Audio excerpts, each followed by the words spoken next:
Hello दोस्तों, नमस्कार। मेरा नाम अनूप मिश्रा है। मैं आप सभी के सामने एनसीईआरटी क्लास 9 जियोग्राफी का चैप्टर 5 का पहला पार्ट लेकर उपस्थित हुआ हूँ। इस एनसीईआरटी जियोग्राफी का जो 5वां चैप्टर है उसका नाम है प्राकृतिक वनस्पति तथा वन्य प्राणी। इसके पहले हमने 4 चैप्टर लगभग जियोग्राफी में खत्म कर दिए हैं। सॉरी। इस चैप्टर को हम मुश्किल से 3 या 4 वीडियो में अधिकतम खत्म कर देंगे। इसके बाद एक चैप्टर ज्योग्राफी में और बचेगा। उसके बाद आपका बचा हिस्ट्री, पॉलिटी और इकोनॉमी। इन 3 विषय में से जो भी विषय आप लोग सजेस्ट करेंगे वो मैं पढ़ाना यहाँ पे शुरू करूंगा। तो भारत की जो वनस्पतियां हैं और वन्य प्राणी है, हमने एक छोटा सा भारत का मैप बना के 1 2 3 4 नंबरिंग कर दिया है। ये भी नहीं समझ में आएगा, जब थोड़ा सा आगे पढ़ाना शुरू करेंगे तो समझ में आएगा। तो आइए चलते हैं, हम धीरे धीरे इस विषय वस्तु की भूमिका बनाते हैं, थोड़ा सा इसके बारे में समझाते हैं और फिर हम धीरे धीरे आगे बढ़ते हैं। ठीक है दोस्तों। तो जैसे क्या है प्राकृतिक वनस्पति तथा वन्य प्राणी, इस 5वें चैप्टर का नाम है भूगोल में। तो हमें इसमें पढ़ना है प्राकृतिक वनस्पति के बारे में, परिस्थितिकी तंत्र के बारे में। परिस्थितिकी क्या है, वनस्पति क्या है, प्राकृतिक वनस्पति क्या है, अच्छत वनस्पति क्या है, और फिर हम कहाँ रहते हैं, भारत में। तो भारत में वनस्पतियां कितने प्रकार की पाई जाती हैं, भारत के किस क्षेत्र में कौन कौन सी वनस्पतियां हैं, भारत में जो वर्षा है उसके आधार पर जो वनस्पतियां उत्पन्न होती हैं उनको पढ़ेंगे। तो हमें इन सब चीजों के बारे में पढ़ना है। वैसे भी जो ये प्राकृतिक वनस्पतियां हैं, ये सभी वनस्पतियां सूर्य के प्रकाश, वर्षा, धरातल, भूभाग, मिट्टी, सूर्य की किरणें, इन सब चीजों से भी रिलेट करती हैं अपने आप को, मतलब कि संबंध रखती हैं। इन सब चीजों से भी वनस्पतियों पर प्रभाव पड़ता है। तो आइए हम लोग कुछ वन लाइनर 2 4 चीजें पहले भारत के बारे में हम जान लेते हैं, उसके बारे में हम भारत के वनस्पतियों के प्रकार के बारे में पढ़ेंगे। भारत जैव विविधता के मामले में पूरे विश्व में 12वां स्थान रखता है। तो पहला टॉपिक क्या है, भारत पूरे विश्व में जैव विविधता के मामले में 12वां स्थान रखता है। यानी कि जैव विविधता के मामले में भारत पूरे विश्व में 12वें स्थान पर है। अब यहाँ पे एक शब्द आया जैव विविधता, आइए देखते हैं ये जैव विविधता क्या है। जैव विविधता, जैव, जैव मतलब हम ऐसी चीजों से बात कर रहे हैं जो सजीव हो, या तो जंतु होगा या तो वनस्पति होगा। तो एक ऐसा क्षेत्र जहां पे विभिन्न प्रकार की वनस्पति, क्या, विभिन्न वनस्पति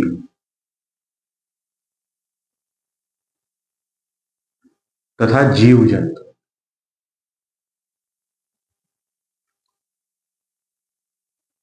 मतलब कि विभिन्न प्रकार की वनस्पति, यानी कि वनस्पति के ढेर सारे प्रकार तथा जीव जंतुओं के भी ढेर सारे प्रकार पाए जाए, वह क्षेत्र क्या कहलाएगा, जैव विविधता कहलाएगा। इस मामले में जो हमारा देश है वो 12वां स्थान रखता है। ये चीजें आपको समझ में आ गई होंगी।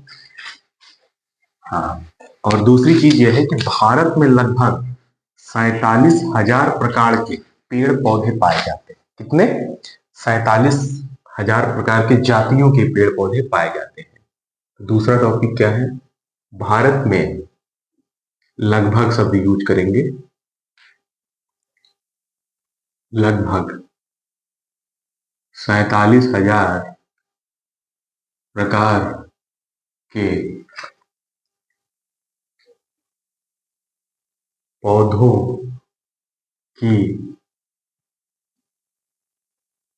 जातियां पाई जाती हैं। ठीक है, मतलब एक दो प्रकार नहीं, 47,000 प्रकार के पौधों की जातियां भारत में पाई जाती हैं।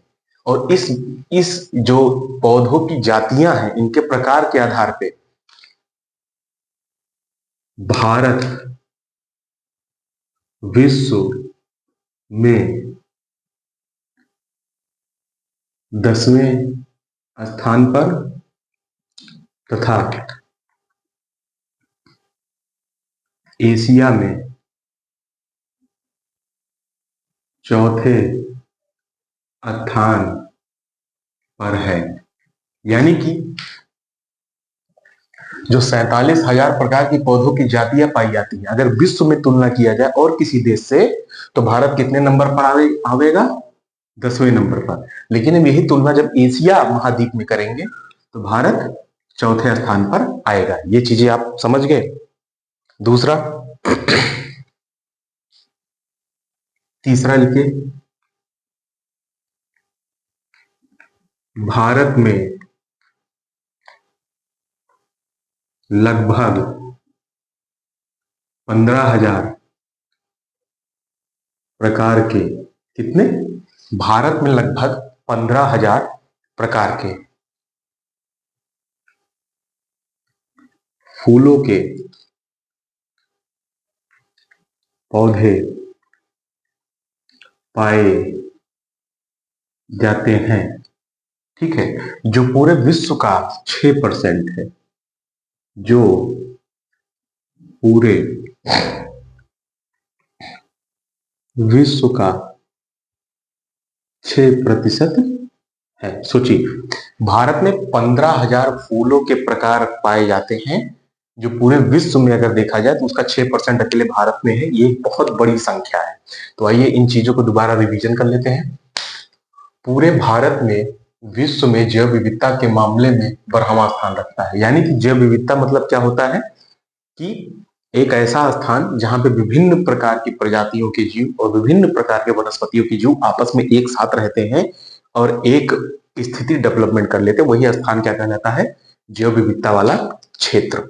ठीक है, अब आगे आइए। भारत में लगभग 47,000 प्रकार के पौधों की जातियां पाई जाती हैं, जिनमें भारत का जो स्थान है विश्व में देखे तो 10वां है, और एशिया में भारत का स्थान देखा जाए तो चौथे स्थान पर है। अगला आपका है, भारत में लगभग 15,000 प्रकार के फूलों के पौधों पाए जाते हैं, जो पूरे विश्व का लगभग 6% है। मतलब पूरे विश्व में अगर 100% फूलों के पौधे हैं तो 6% अगर देखा जाएगा, यानी कि 15,000 भारत में पाए जाते हैं।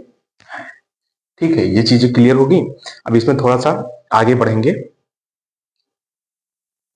और भारत में लगभग 90,000 प्रकार के जानवरों की जातियां पाई जाती हैं। एक चीज और, जानवरों पर भी आ जाओ, नहीं ये लोग बुरा मान जाएंगे कि भाई सबके बारे में चर्चा कर ली, हमारे बारे में किए ही नहीं। भारत में लगभग 90,000 प्रकार के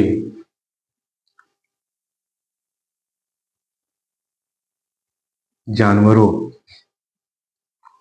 की जातियां पाई जाती हैं। वो जानवर चाहे स्थल पे रहे, चाहे नभ पे रहे, चाहे जल में रहे, तीनों जगह का जोड़ के ये चीजें बताई गई हैं। तो हमने यहाँ पे जैव विविधता, यहाँ पे हमने पौधों की जातियां, और हमने यहाँ पे फूलों, और यहाँ पे हमने जंतु। तो लगभग जो, जैसे आपका चैप्टर का नाम है प्राकृतिक वनस्पति तथा वन्य प्राणी, लगभग सारी चीजों की हमने तुलना कर ली। ठीक है, अब अगला हम पढ़ेंगे कि प्राकृतिक वनस्पति है क्या। ठीक है दोस्तों, अगला टॉपिक मेरा रहेगा प्राकृतिक वनस्पति क्या है, किस चीज को हम प्राकृतिक वनस्पति कहेंगे। और जब प्राकृतिक वनस्पति पढ़ेंगे तो उसके आगे एक शब्द आएगा अक्षत वनस्पति। अच्छा चलो, प्राकृतिक वनस्पति जब हम इन्हें कहते हैं तो अक्षत वनस्पति हम किसे कहते हैं, इस चीज को हमें पढ़ना है। आइए देखते हैं। तो सबसे पहले रहेगा प्राकृतिक वनस्पति, अगली हेडिंग।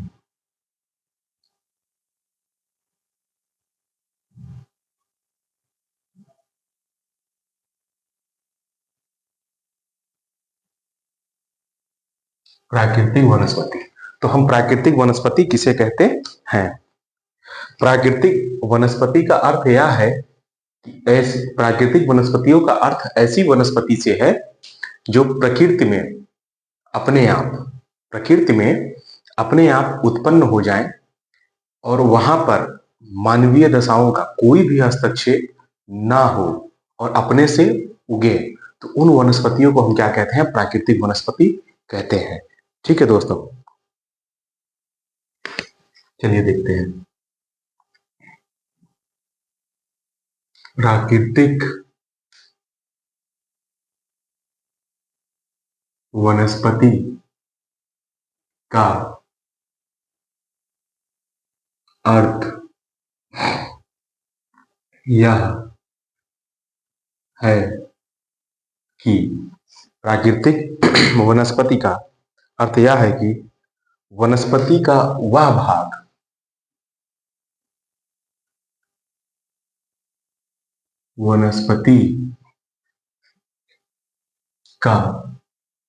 वह भाग जो प्रकृति में बिना मानवीय हस्तक्षेप के उत्पन्न हो तथा उन पर मानवीय दशाओं का कोई प्रभाव न पड़ा हो, उसे प्राकृतिक वनस्पति कहते हैं। उसे प्राकृतिक वनस्पति कहते हैं। आइए इसको समझते हैं जो हमने परिभाषा लिखी है। प्राकृतिक वनस्पति यानी कि प्रकृति में उपस्थित वनस्पति या प्रकृति में उत्पन्न वनस्पति। तो क्या लिखा? प्राकृतिक वनस्पति का अर्थ यह है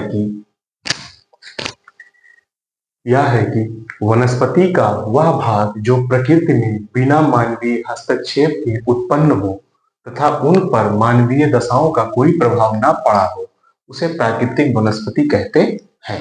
ये हो गया प्राकृतिक वनस्पति। अगली परिभाषा है अच्छत वनस्पति। हम किसे कहते हैं?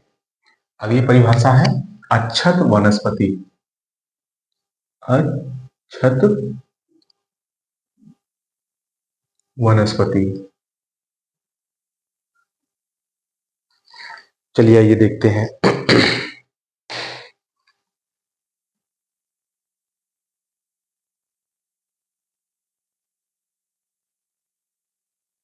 ऐसी वनस्पति जो प्राकृतिक वनस्पति हो, यानी कि ये वाली वनस्पति, और उस पर मानवीय दशा का कोई प्रभाव न पड़ा हो, तो वो क्या कहलाएगी? अच्छत वनस्पति। तो इसी प्राकृतिक वनस्पति में ही हमने यहां से यहां तक ये प्राकृतिक वनस्पति में ही हमने अच्छत वनस्पति की परिभाषा लिख दी है।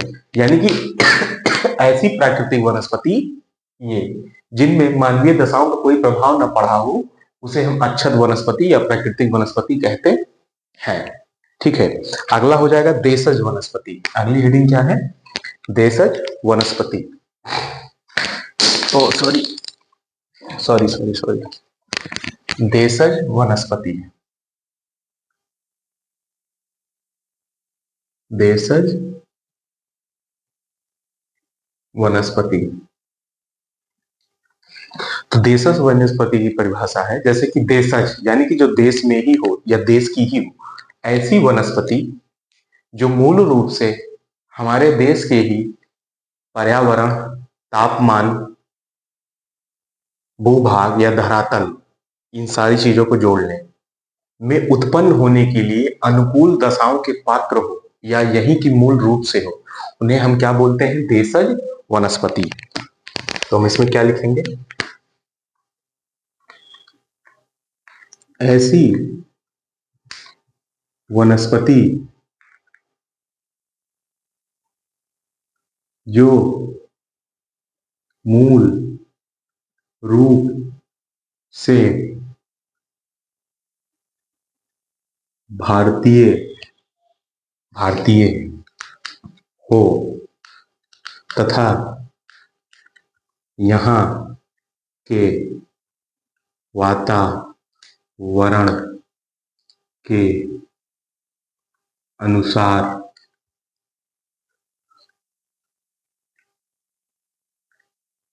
अनुकूल हो, उसे हम देशज वनस्पति कहते हैं। ठीक है दोस्तों, आइए देखते हैं कि देशज वनस्पति हम किसे कहते हैं। यानी कि ऐसी वनस्पति जो मूल रूप से भारतीय हो तथा यहाँ के वातावरण के अनुसार अनुकूल हो, उसे हम देशज वनस्पति कहते हैं। अगली हेडिंग आपकी हो जाएगी विदेशज वनस्पति। आइए, विदेशज वनस्पति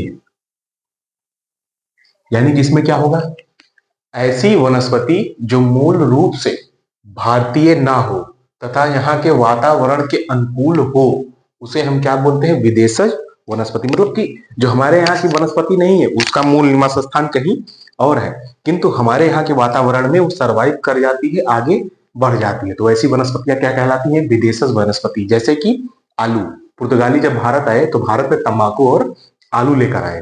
ठीक है, तो हमारे यहाँ जब आलू नहीं आया था तो आलू हम लोग नहीं खाते थे। आलू की जगह अरबी, बंडा, ये सब जो हमारे कंदमूल फल जो उस टाइप में आती हम लोग वो खाते थे आलू की जगह, और शरीर के लिए फायदेमंद होता था। अब तो और हरी साग सब्जियों वाला हमारा देश था। ठीक है, उसके बाद अब कंडीशन ये हो गया है कि कोई भी सब्जी बने आज के समय में, अगर उसमें आलू ना डाला जाए तो लगेगा जैसे खाना पूरा नहीं बना है। तो आइए इसके बारे में पढ़ते हैं, विदेशज वनस्पति। ऐसी वनस्पति जो मूल रूप से भारतीय ना हो। ठीक है, ऐसी वनस्पति जो मूल रूप से भारतीय ना हो, किंतु भारतीय वातावरण के अनुकूल हो, उसे हम विदेशज वनस्पति कहते हैं। इतनी चीजें समझ में आ गई दोस्तों? मुझे लग रहा है ये सब सारी चीजें आप लोगों को समझ में अच्छे से आ गई। ठीक है, ये तो हो गया प्राकृतिक वनस्पति। तो प्राकृतिक वनस्पति में कुछ ठोस तथ्य थे जो हमने आपको डाटा लिखवाया, 47,000, 90,000, 15,000। ठीक है, वो पूरे एनसीईआरटी से उठाए हुए थे, एकदम फैक्ट डाटा है, उसमें ना कुछ ऊपर है ना कुछ नीचे है। ठीक है, और उसके बाद वनस्पति क्या है, अच्छत वनस्पति किसे कहते हैं, देशज वनस्पति किसे कहते हैं, विदेशज वनस्पति किसे कहते हैं, हमने ये पढ़ा दिया।